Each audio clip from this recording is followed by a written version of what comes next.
Economic crisis amidst the global coronavirus pandemic has led the U.S. Federal Reserve to announce drastic emergency measures to shore up confidence and to keep the financial sector running. The Federal Reserve has slashed the key interest rate to virtually zero.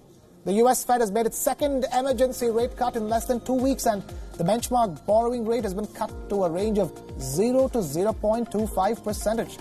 The rates are now at the same level witnessed during the 2008 global financial crisis. The Federal Open Markets Committee also pledged to maintain the same rates until it is confident that the economy has weathered the recent events. In a series of monetary policy moves, the U.S. Fed also bought $500 billion in Treasury debt and $200 billion in other securities.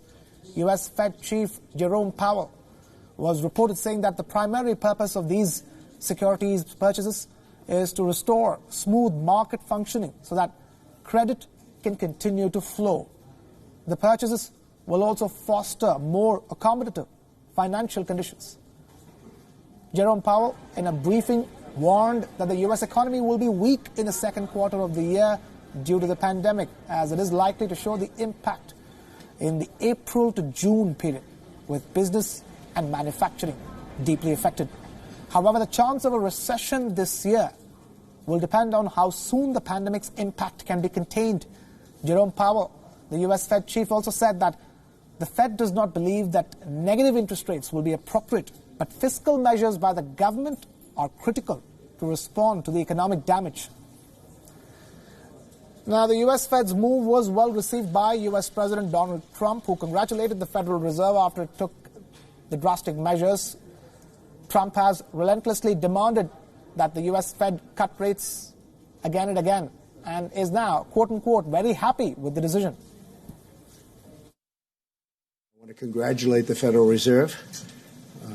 For starters, they've lowered the Fed rate from what it was, which was 1 to 1.25, and it's been lowered down to 0 to 0.25 or 0.25. So it's 0 to 0.25.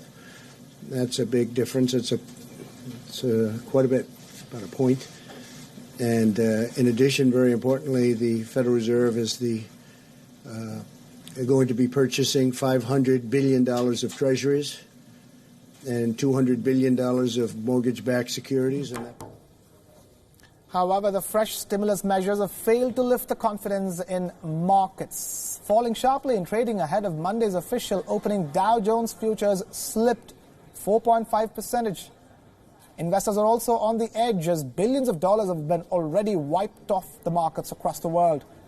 The U.S. dollar also slipped as the U.S. Fed led with emergency rate cuts. Analysts have been expecting that the U.S. Fed will seek to revive some of the tools it used during the 2007-2008 financial crisis, including a commercial paper facility.